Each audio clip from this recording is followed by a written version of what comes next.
Hello दोस्तों, तो जैसा कि पिछले एपिसोड में हमने देखा कि किन्मो ने अपने ड्रैगन चिकन से काफी बुरी तरीके से पिटाई खा ली थी। इसलिए वो अपने विलेज से बाहर निकलकर कोई स्पेशल टेक्निक सीखना चाहता था ताकि वो इस टेक्निक का इस्तेमाल करते हुए अपना बदला ले सके। रास्ते में ग्रैनी सी भी किन्मो पर नजर रखते हुए उसका ख्याल रखने की कोशिश कर रही थी। दूसरी तरफ किन्मो उड़ता उड़ता एक व्हाइट फेरी फॉक्स से जाकर टकरा गया था, जो कि कुछ ही देर में किन्मो की दोस्त बन जाती है। साथ ही साथ उसी व्हाइट फेरी फॉक्स से किन्मो को एक टेम्पल के बारे में मालूम हुआ, जो टेम्पल तो अंदर से काफी ज्यादा खौफनाक था। साथ ही साथ किन्मो को वहाँ पर एक बहुत बड़े ड्रैगन का स्केलेटन दिखाई दिया, जिसे किन्मो अपनी गॉड आइज का इस्तेमाल करते हुए स्कैन करके उसका थंडर एलिमेंट कॉपी कर लेता है। दूसरी तरफ पीछे हम देखते हैं कि ग्रैनी सी को लेने के लिए डीमन कल्ट वाले लोग यहाँ डिसेबल विलेज के बाहर पहुँच गए थे, जो कि तब तक यहाँ से नहीं जाने वाले जब तक ग्रैनी सी उन्हें मिल ना जाए। लेकिन ग्रैनी सी तो किन्मो के साथ इस वक्त विलेज से बाहर मौजूद थी। अब आगे तो नेक्स्ट एपिसोड की शुरुआत यहाँ बिल्कुल उसी सीन से शुरू होती है, जहाँ किन्मो अपने मैजिकल स्टाफ की तरफ देख रहा था और वो उस फेरी फॉक्स को बताता है कि मेरी मैजिकल स्टाफ किसी भी इवल थॉट को महसूस कर सकती है। यहाँ इसकी एनर्जी पता नहीं किसकी इवल थॉट से लगातार बढ़ती ही जा रही है। जो सब सुनकर तो फेरी फॉक्स भी काफी ज्यादा घबरा चुकी थी, क्योंकि पहले यहाँ पर कई सारे अनडेड्स थे जो कि इस जगह को प्रोटेक्ट कर रहे हैं। साथ ही साथ फेरी फॉक्स की नजर उसी ड्रैगन स्केलेटन पर पड़ गई थी, जो कि एक फ्रोजन क्रिस्टल के आसपास लिपटा हुआ था। और उस फ्रोजन क्रिस्टल के अंदर एक और बेबी ड्रैगन है, जिसकी बॉडी के आर पार एक सोट गई हुई थी, जो देखकर तो वो डर के मारे कांपने लगती है। लेकिन दूसरी तरफ किन्मो ये सारा नजारा देखकर अब सब कुछ समझने लगा था कि जरूर यहाँ पर कुछ अरसे पहले एक बहुत बड़ी जंग हुई होगी, जिस जंग के दौरान ड्रैगन क्वीन का ये बच्चा मारा गया। ड्रैगन क्वीन अपने बच्चे की मौत का सदमा बर्दाश्त नहीं कर पाई, इसलिए वहाँ पर मौजूद उसने सारे इंसानों को खत्म करके अनडेड्स में बदल दिया। जो सारे के सारे अनडेड अब डे एंड नाइट उसके बच्चे की हिफाजत करने के लिए यहाँ पर आसपास घूमते रहते हैं। यहाँ जब किन्मो ये सब कह ही रहा था, तभी अचानक उसे पीछे से किसी की आवाज सुनाई दी, जो सुनकर किन्मो भी चारों तरफ देखकर हैरानगी के साथ कहता है कि आखिर ये आवाज किसकी थी। जो सुनकर अचानक से हम देखते हैं कि उसी बेबी ड्रैगन के साथ उसी फ्रोजन क्रिस्टल के अंदर एक इंसान भी मौजूद था, और ये आवाज उसी की थी जो कि किन्मो को बता रहा था कि मेरा नाम है गोली, मैं यानकिंग किंगडम से हूँ। जो सुनकर किन्मो तो हैरान होते हुए कहता है कि तुम आखिर फ्रोजन होने के बावजूद भी बात कैसे कर सकते हो। साथ ही साथ किन्मो अपने मैजिकल स्टाफ की तरफ भी देखता है, जिसने अब चमकना बंद कर दिया, यानी कि वो इवल थॉट्स खत्म हो गए। साथ ही साथ वो आदमी गोली यहाँ पर किन्मो को बताता है कि प्लीज मेरी मदद करो, अगर तुम मुझे यहाँ से बाहर निकलने में मदद करते हो तो मैं तुम्हें यानकिंग किंगडम ले जाकर काफी सारा पैसा दूंगा। जो सुनकर किन्मो जवाब देते हुए कहता है कि पहली बात तो ये कि मैं डाजू कॉन्टिनेंट से बिलोंग करता हूँ, यानी कि यानकिंग तो हमारा दुश्मन है जो कि मुझे देखते ही जान से मार डालेगा। ये सुनकर गोली उसे जवाब देते हुए कहता है कि नहीं, तुम फिक्र मत करो, यानकिंग किंगडम का एम्परर एक टाइम पर मेरा डिसाइपल हुआ करता था, यानी कि अगर मैं तुम्हारे साथ हूँ तो तुम्हें वहाँ पर कुछ भी नहीं होने वाला। जो सुनकर किन्मो थोड़ी देर सोचते हुए कहता है कि बुढ़ाओ, अगर तुम इतने ही ज्यादा ताकतवर हो तो आखिर तुम वहाँ पर फ्रीज कैसे हो गए। जो सुनकर गोली किन्मो को अपनी कहानी बताते हुए कहता है कि आज से कई अरसे पहले मैं अपने स्टूडेंट्स के साथ मिलकर डाजू कॉन्टिनेंट को सर्च करने के लिए आया हुआ था। तब हम इस टेम्पल के अंदर पहुंचे, जहाँ पर मेरे डिसाइपल्स को एक ड्रैगन बीट मिला। वो ड्रैगन बीट एक पावरफुल ट्रेजर होने के साथ साथ काफी ज्यादा इवल दिखाई दे रहा था, इसलिए मैंने उसे पकड़कर यहाँ से हटाने की कोशिश करी। लेकिन वो एक ओल्ड ड्रैगन क्वीन का ड्रैगन बीट था, इसलिए मैंने जैसे उसे हाथ लगाया अचानक वो एक्टिवेट हो गया, जिस वजह से उसने मेरे सारे के सारे डिसाइपल्स का ब्लड एसेंस पूरी तरीके से सोख लिया। मेरे डिसाइपल्स मौके पर ही मारे गए, जबकि मैं भी यहाँ पर पिछले 200 साल से फ्रीज होकर पड़ा हुआ हूँ। जो सुनकर फेरी फॉक्स कहती है, पिछले 200 साल से तुमने कुछ खाया नहीं, पिया नहीं, और उसके बावजूद भी तुम यहाँ पर जिंदा हो। किन्मो, क्या तुम्हें उसकी बातों पर यकीन आ रहा है? जो सुनकर किन्मो जवाब देते हुए कहता है कि हाँ, ये सीनियर कह तो बिल्कुल ठीक रहा, क्योंकि यहाँ पर इस सीनियर के डिसाइपल्स के स्केलेटन्स पड़े हुए हैं। साथ ही साथ किन्मो यहाँ पर उस सीनियर की तरफ देखकर सवाल करते हुए कहता है कि वैसे मुझे बात समझ नहीं आई, तुम्हारा एक हाथ तो साइज से बाहर है, जिसके हाथ में ये फॉरबिडन फ्लैग क्यों है? जो सुनकर गोली किन्मो को जवाब देते हुए कहता है कि फ्रोजन होने से पहले मैंने अपनी इस ट्रेजर को फौरन बाहर निकाल लिया था। मैं इस हाथ का इस्तेमाल करना चाहता था अपनी तलवार को पकड़ने के लिए, लेकिन मैं वो कर नहीं पाया। अब यंग मैन, तुम्हें ही मेरी मदद करनी होगी, मुझे यहाँ से आजाद करवाओ। अगर तुमने इस ड्रैगन के स्केलेटन पर हमला करके उसे खत्म कर दिया तो ये ड्रैगन बीड मुझे दोबारा से सील नहीं कर पाएगी। जो सुनकर किन्मो जवाब देते हुए कहता है कि अभी तो मैंने बस मुश्किल से अपना स्पिरिट एम्ब्रियो अवेकन करा है, भला मैं इतनी आसानी के साथ एक ड्रैगन गॉड की स्पिरिट को कैसे कट कर सकता हूँ? फिलहाल के लिए मैं इतना ज्यादा ताकतवर नहीं। जो सुनकर गोली दूसरी तरफ किन्मो को जवाब देते हुए कहता है कि नहीं, परेशान होने की कोई बात नहीं, मेरी ये सोड बहुत ही ज्यादा खास है, जो कि स्पेशली यानकिंग ने हमारे लिए बनवाई थी। इसको बनाने के लिए हेवन एंड अर्थ के ट्रेजर्स का इस्तेमाल किया गया था। इस तरह बाकी टोटल 4 तलवारें तब के टाइम बनाई गई थी जो कि कोर्ट के मेंबर्स को दी गई ताकि वो इसका इस्तेमाल करते हुए यान किंग का साथ दे सके। इस वक्त जिस सोर्ड को तुम देख पा रहे हो ये कोई भी मामूली सोर्ड नहीं बल्कि इसे कहते हैं ये पिन सोर्ड जो कि काफी ज्यादा डेंजरस है। किन्मो ये सुनकर एक्साइटेड होकर सवाल करते हुए कहता है कि क्या तुम्हारी ये पिन सोर्ड मेरी इस मैजिकल स्टाफ से भी ज्यादा ताकतवर है। जो बात तो गोली को गुस्सा दिला चुकी, वो गुस्सा होते हुए कहता है कि आखिर तुम इस मामूली मैजिकल स्टाफ को इस मेरी ये पिन सोर्ड के साथ कंपेयर कैसे कर सकते हो? क्या तुम जानते भी हो कि ये कितना ज्यादा कीमती ट्रेजर है? चलो तुम खुद ही देख लो। जो कहती है गोली ने अपने सिल्क थ्रेड का इस्तेमाल करते हुए बस मामूली से उस सोर्ड को आइस से बाहर निकाल दिया और किन्मो के पास बस सिर्फ यही एक मौका था अपनी सिल्क थ्रेड्स का इस्तेमाल करते हुए उस ये पिन सोर्ड को पकड़ने के लिए, जिस मौके को वो ना गवाते हुए फन से उस सोर्ड को पकड़कर अपने पास ले आता है। ये देखकर तो गोली काफी ज्यादा खुश हो गया। वो किन्मो से कहता है कि चलो अब इस ये पिन सोर्ड का इस्तेमाल करते उस ड्रैगन बोन्स को काट डालो। जो सुनकर दूसरी तरफ किन्मो भी बिल्कुल ऐसे ही करता है। वो अपने सिल्क थ्रेड्स का इस्तेमाल करते उस ड्रैगन स्केलेटन पर हमला करने की कोशिश तो कर रहा था, लेकिन उसके अटैक सारे ड्रैगन स्केलेटन के आसपास से गुजर रहे हैं लेकिन ड्रैगन स्केलेटन को हिट नहीं कर रहे। जो देखकर तो गोली को गुस्सा आने लगा, लेकिन असल में ये सब कुछ किन्मो जानबूझकर कर रहा था। उसका कोई इरादा नहीं इस ड्रैगन स्केलेटन को तोड़ने का।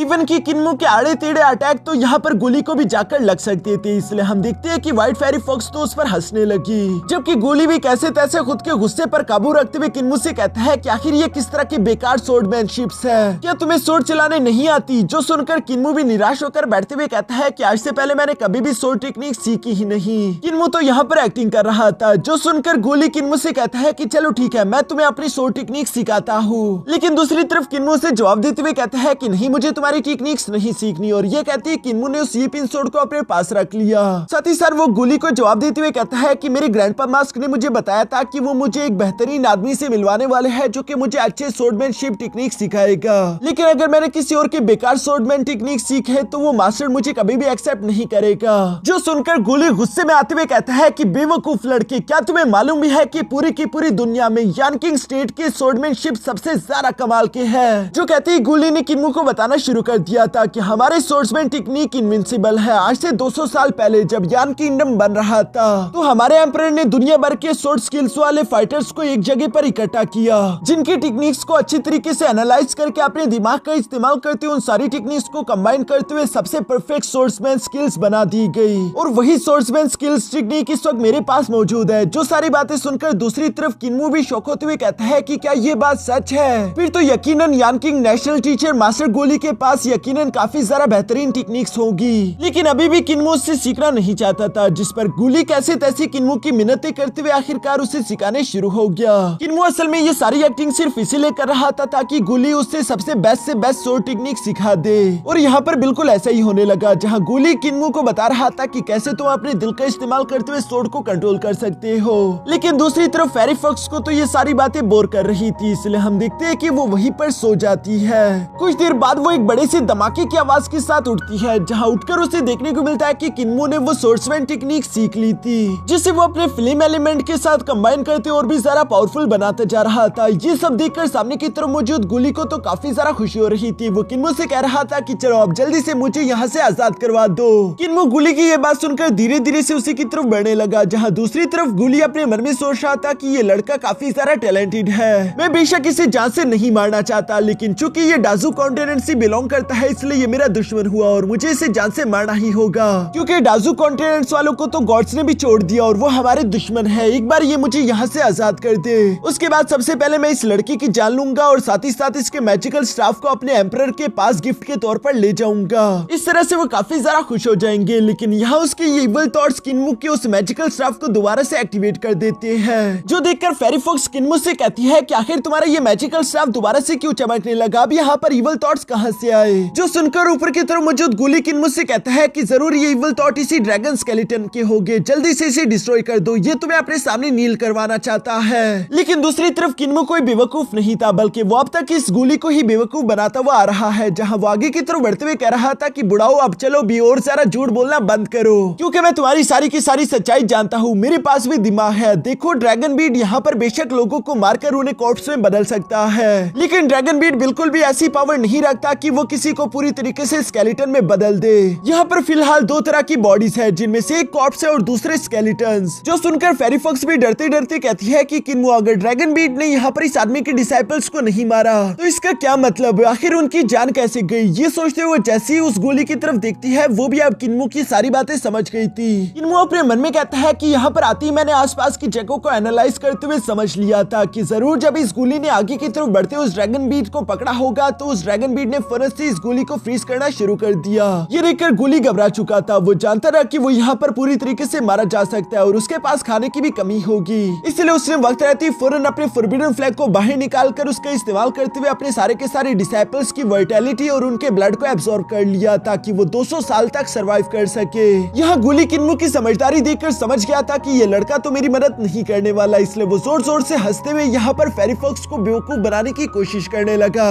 वो कहता है कि लड़के, तुम बिला वजह के सिर्फ गैसेस लगा रहे हो, ऐसी कोई भी बात नहीं। व्हाइट फॉक्स, मुझे लगता है कि तुम्हें मेरी मदद करनी चाहिए। अगर तुम मुझे यहाँ से आजाद करवाने में मेरी मदद कर दो तो उसके बाद मैं तुम्हें बहुत ज्यादा ताकतवर बना सकता हूँ। जो सुनकर किन्मो फेरी फॉक्स को बताता है कि इस आदमी की बातों में मत आना। क्या तुम्हें याद नहीं कि शुरू में मेरा मैजिकल स्टाफ इवल थॉट्स की वजह से चमक रहा था और तभी हमें इस आदमी गोली की मदद की आवाज सुनाई थी। जब हम इसके पास पहुंचे तो उसने चमकना बंद कर दिया, क्योंकि तभी आदमी सोच रहा था कि ये हमें बेवकूफ बनाकर हमारी मदद लेकर खुद को आजाद करवा लेगा। और जब इसे लगा कि ये अपने मकसद में कामयाब होने वाला है तो इसकी इवल थॉट्स दोबारा से वापस आ गई, जिसकी वजह से मेरा मैजिकल स्टाफ भी दोबारा चमकने लगा था। यानी कि अगर सीधा सीधा कहूँ तो इसका यही प्लान है कि एक बार जब हम इसको आजाद करा दे तो ये सबसे पहले हम दोनों की जान ले लेगा। अब चूंकि यहाँ पर गोली का सारा के सारा प्लान रिवील हो चुका था, इसलिए वो इवल्स की तरह जोर जोर से हंसना शुरू कर देता है, जिसकी वजह से किन्मो का मैजिकल स्टाफ और भी ज्यादा इवल थॉट्स को महसूस कर पा रहा था। ऊपर से हम देखते हैं कि गोली यहाँ पर अपने फॉरबिडन फ्लैग की एनर्जी इकट्ठा करते हुए कह रहा था कि लड़के, तुम्हें क्या लगता है कि बेशक तुम्हें मेरा प्लान समझ आ गया तो तुम यहाँ से जिंदा निकल कर चले जाओगे? ऐसा नहीं होने वाला।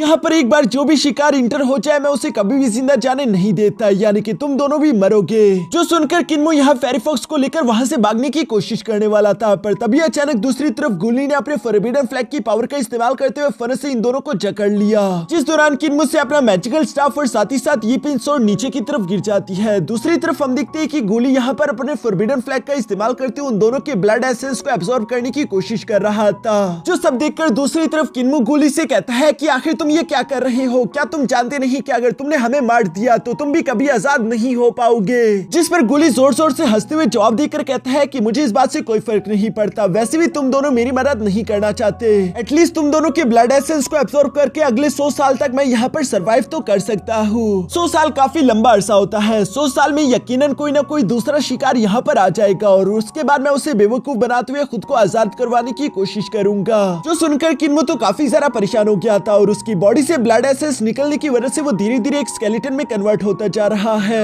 साथ ही साथ किन्मो को काफी ज्यादा तकलीफ भी हो रही थी, लेकिन वो खुद को आजाद करवाने के लिए कुछ न कुछ सोचने की कोशिश कर रहा था। अचानक से उसकी नजर अपनी यीपिन स्वॉर्ड पर पड़ गई, जो देखकर किन्मो यहाँ पर गोली से कहता है कि ख्वाब देखना बंद करो, मैं ओवरलोड बॉडी के साथ पैदा हुआ हूँ, मुझे तुम जैसा कोई कमजोर वॉरियर नहीं हरा सकता। ये कहते ही किन्मो ने अपनी 2 उंगलियों के सिल्क थ्रेड का इस्तेमाल करते हुए फौरन से यीपिन स्वॉर्ड को कंट्रोल करते हुए यहाँ गोली के फॉरबिडन फ्लैग पर हमला करते हुए उसे फौरन से तोड़ दिया। जो बात तो गोली ने बिल्कुल भी एक्सपेक्ट नहीं करी थी। यहाँ उसके फॉरबिडन फ्लैग की टूटने की वजह से किन्मो और फेरी फॉक्स दोनों ही आजाद होकर नीचे गिर जाते हैं। साथ ही साथ दोनों की वाइटैलिटी और ब्लड एसेंस भी वापस से रिकवर हो चुके थे, जो देखकर किन्मो बिना कोई सेकंड जाया करते हुए फौरन से व्हाइट फेरी फॉक्स को लेकर वहां से भागने लगा। लेकिन ये देखकर गोली को तो काफी ज्यादा गुस्सा आ रहा था। वो गुस्सा होते हुए कहता है कि किन्मो तुम मेरे जंगल से बचकर नहीं जा सकते, और ये कहते उसने फौरन से एक पाम अटैक रेडी करते हुए किन्मो पर हमला कर दिया। जिस पाम अटैक को अपनी तरफ बढ़ता हुआ देखकर दूसरी तरफ किन्मो भी अपने 9 dragon wind controlling thunder technique का इस्तेमाल करते हुए फौरन से उस पर हमला कर देता है। जिस टेक्निक के अंदर थंडर एलिमेंट की एनर्जी तो उसी ड्रैगन क्वीन की थी, जिसकी वजह से हम देखते हैं कि वो ड्रैगन बीट दोबारा से एक्टिवेट हो गया, जो कि सीलिंग एबिलिटी का इस्तेमाल करते हुए गोली के उस बाहर वाले हाथ को भी फ्रीज कर देता है। साथ ही साथ वो पाम अटैक भी फ्रीज होकर यहाँ पर डिस्ट्रॉय हो गया, जो देखकर किन्मो फौरन अपनी जान बचाते हुए वहां से निकलकर बाहर भाग गया। पीछे की तरफ गोली जोर जोर से आवाजें देते हुए कहता है कि प्लीज मुझे यहाँ पर छोड़कर मत जाओ। बदमाश लड़के, अगर तुम यहाँ से चले गए और इस तरह से मुझे इग्नोर कर दिया तो एक दिन जब मैं आजाद हो जाऊंगा तब मैं तुम्हारे पीछे आऊंगा और तुम्हारी जान ले लूंगा। लेकिन किन्मो को उसकी धमकियों से कोई भी फर्क नहीं पड़ता, बल्कि वो व्हाइट फेरी फॉक्स को लेकर जितना जल्दी हो सके उस ड्रैगन टेंपल से निकलकर बाहर आ जाता है। जहाँ बाहर आते हुए तो व्हाइट फेरी फॉक्स किन्मो की तारीफें करते हुए कह रही थी कि यार तुम तो कमाल के हो, मानना पड़ेगा कि तुम्हारे जैसा दिमाग किसी के पास नहीं, तुम्हारी कल्टीवेशन भी अच्छी है और साथ ही साथ तुम बहुत ज्यादा समझदार भी हो, वरना अब तक तो वो बुढ़ाऊ हमें बेवकूफ बनाकर हमारी जान ले चुका होता। जो सुनकर किन्मो व्हाइट फेरी फॉक्स को जवाब देते हुए कहता है कि मेरे ग्रैंडपास हमेशा मुझे बेवकूफ बनाते रहते थे, इसलिए अब मुझे समझ आ जाता है कि कौन कब मुझसे झूठ बोल रहा है, सिवाय ग्रैनी सी के, जिनका झूठ मैं कभी नहीं पकड़ सकता। आज के दिन भी उन्होंने मुझे बेवकूफ बनाया, जिसकी वजह से मेरी उस ड्रैगन हैंड से पिटाई हो चुकी थी। जो सारी बातें अभी किन्मो यहाँ पर व्हाइट फेरी फॉक्स से कह ही रहा था कि तभी अचानक सामने से ग्रैनी सी की आवाज सुनाई थी, जो कि किन्मो से कह रही थी कि अब तुम अपनी ग्रैनी सी की इस तरह से बुराइयां करोगे। दूसरी तरफ किन्मो भी अपनी ग्रैनी सी को सामने की तरफ देखकर काफी ज्यादा खुश होते हुए फौरन से भागकर उनके पास आ गया, जहाँ किन्मो ग्रैनी सी को अपनी न्यू तलवार दिखाते हुए बताता है कि ग्रैनी सी देखो, मुझे ये न्यू यीपिन सोर्ड मिली, आप प्लीज देखकर बताइए कि क्या ये मेरे मैजिकल स्टाफ से भी ज्यादा ताकतवर है। जो सुनकर ग्रैनी सी ने उस यीपिन सोर्ड को गौर से देखना शुरू कर दिया और वो किन्मो को बताती है कि हाँ, इसमें थोड़ा बहुत फर्क तो है, लेकिन तुम्हारे ये दोनों ही मैजिकल ट्रेजर बहुत ही ज्यादा रेयर और कीमती है। लगता है कि तुम्हें तुम्हारी ये न्यू तलवार इस व्हाइट फेरी फॉक्स की वजह से मिली, इसलिए मैं इसका शुक्रिया अदा करना चाहती हूँ। जिसे शुक्रिया के तौर पर ग्रैनी सी एक बुक प्रोवाइड कर रही थी। इस बुक में एक कल्टीवेशन मेथड थी, जिसका इस्तेमाल करते हुए व्हाइट फेरी फॉक्स खुद को पहले से भी ज्यादा ताकतवर बना सकती है। लेकिन दूसरी तरफ व्हाइट फेरी फॉक्स उस अजीब सी बुक को देखकर मना करते हुए कहती है कि नहीं, मुझे पढ़ने नहीं आता, इसलिए मैं इसका इस्तेमाल नहीं कर सकती। ग्रैनी सी भी फेरी फॉक्स की ये बात सुनकर जवाब देते हुए कहती है कि चलो कोई बात नहीं, वैसे भी इस टेक्निक को मास्टर करना इतना आसान काम नहीं, क्योंकि अगर इसमें छोटी सी भी गलती हो गई तो तुम्हारा तंदूरी चिकन बन जाएगा। ये बात सुनकर तो फेरी फॉक्स घबरा चुकी थी और वो डर के मारे फौरन नीचे की तरफ आते हुए कहती है कि किन्मो, तुमने बिल्कुल सही कहा था, तुम्हारी ग्रैनी सी वाकई में काफी ज्यादा खौफनाक है। इसके बाद सीन शिफ्ट होकर दूसरी तरफ यहाँ एल्डर विलेज पर आ जाता है, जहाँ जब किन्मो अपने ग्रैनी सी के साथ वापस आ रहा था तो वो देखता है कि उनके विलेज के सामने तो कई सारे बड़े बड़े बिल्डिंग्स थे और वो हैरान होते हुए कहता है कि आखिर ये 2 दिन में इतने बड़े बड़े बिल्डिंग्स यहाँ पर कैसे बन गए, जिन बिल्डिंग्स के ऊपर बहुत बड़ा होली मास्टर लिखा हुआ था। यहाँ किन्मो तो अभी भी काफी सारा हैरान दिखाई दे रहा है, लेकिन दूसरी तरफ ग्रैनी सी के हाथ ठंडे होने लगे। किन्मो ये देखकर हैरान होते हुए ग्रैनी सी से सवाल करके पूछता है कि ग्रैनी सी, आखिर आपको क्या हुआ, क्या आप ठीक हो? लेकिन ग्रैनी सी तो उससे कोई भी जवाब नहीं देती, बल्कि वो किन्मो को पकड़कर यहाँ अपनी विलेज की तरफ बढ़ने लगी। जहाँ आती अचानक से उस मास्क वाले आदमी ने तो ग्रैनी सी की एनर्जी को महसूस कर लिया था और वो कहता है कि सी यू तुम अपने एंसेस्टर को देखकर उन्हें ग्रीट नहीं करोगी। जो सुनकर ग्रैनी सी फौरन से उस मास्क वाले आदमी की तरफ बढ़ते हुए कहती है कि सी यू अपने एंसेस्टर को ग्रीट करती है। दूसरी तरफ किन्मो ये सब होता हुआ देखकर अपने मन में कहता है कि सी यू, मैंने पहली दफा ग्रैनी सी का पूरा नाम सुना, लेकिन आखिर ये लोग है कौन? तभी अचानक ग्रैंडपा मास्क बताता है कि ये लोग पिछले 2 दिन से यहाँ पर तुम्हारा इंतजार कर रहे थे। साथ ही ये कह रहे हैं कि जब तक ये लोग तुमसे मुलाकात ना कर ले, ये लोग यहाँ से नहीं जाने वाले। जो सुनकर ग्रैनी सी भी एक लंबी सांस लेती है। तभी अचानक दूसरी तरफ हमें जानने को मिलता है कि वो मास्क वाला आदमी असल में डीमन कल्ट का लीडर है, जो कि अपने मास्क को उतारते हुए कह रहा था कि 40 साल पहले हमारे प्रीवियस लीडर की हत्या हो गई थी, उसके बाद से मैं इस पोजीशन को संभालता आ रहा हूँ, लेकिन अब मैं काफी ज्यादा बूढ़ा हो चुका, इसलिए मुझे अपने डीमन कल्ट के लिए किसी न्यू लीडर की तलाश है, जो कि कोई और नहीं बल्कि सीयू तुम हो। ये सुनकर ग्रैनी सी धीरे से आगे की तरफ बढ़ने लगी। दूसरी तरफ किन्मो हैरान होते हुए कह रहा था कि ये आदमी मेरी ग्रैनी सी का एंसेस्टर है, लेकिन शक्ल से देखकर तो ऐसा लग रहा है कि ग्रैनी सी को इसका एंसेस्टर होना चाहिए। अभी अचानक दूसरी तरफ विलेज चीफ भी यहाँ पर उस लीडर से सवाल करते हुए कहता है कि एक ऐसी औरत जिसने तुम्हारे प्रीवियस लीडर की जान ले ली थी और साथ ही साथ वो तुम्हारे ग्रिम वॉर को लेकर निकल गई थी, तो आखिर वो न्यू लीडर बनने की काबिल कैसे हो सकती है? कहीं ऐसा तो नहीं कि तुम लोग ग्रैनी सी को मारकर उससे बदला लेना चाहते हो? जो सुनकर सामने मौजूद वो मास्क वाला आदमी जवाब देते हुए कहता है कि एक ऐसा इंसान जिसने हमारे लीडर को जान से मार डाला और साथ ही साथ हमारी होली बुक भी चुरा ली, मुझे लगता है कि वो हमारे प्रीवियस लीडर से ज्यादा केपेबल था, इसी वजह से वो ये सब करने में कामयाब हो पाया और वो अगला लीडर बनने की काबिल है, इसलिए मैं ग्रैनी सी को अगले लीडर के तौर पर सपोर्ट करता हूँ। जो सुनकर किन्मो हैरान होते हुए कहता है कि क्या ऐसा भी होता है? इवन की ग्रैंडपा क्यूसी भी फौरन से यहाँ ग्रैनी सी के पास आकर उससे मजाक करते हुए कहते हैं कि ये तो मजा आ गया, देखो तो सही, तुम जैसी बुढ़ाऊ भी पूरे के पूरे डीमन कल्ट की लीडर बन जाएगी, कितना मजा आएगा। लेकिन ग्रैनी सी ग्रैंडपा क्यूसी को धिक्का मारते हुए कहती है कि मुझसे दूर रहो। दूसरी तरफ वही लीडर यहाँ पर ग्रैनी सी से कहता है कि अगर तुमने मेरी इस रिक्वेस्ट को रिफ्यूज किया और हमारे साथ वापस डीमन कल्ट को ज्वाइन करने से मना करती हो, तो इसका मतलब कि हमारे प्रीवियस लीडर को एक आउटसाइडर ने जान से मारा होगा, जो बात बिल्कुल भी बर्दाश्त नहीं की जा सकती और खून का बदला सिर्फ खून ही हो सकता है, यानी कि हमें तुम्हारी जान लेनी होगी। जो सुनकर तो किन्मो परेशान हो गया कि ये लोग मेरी ग्रैनी सी को मारना चाहते हैं, लेकिन दूसरी तरफ विलेज चीफ को उसकी ये बात बिल्कुल भी अच्छी नहीं लगती,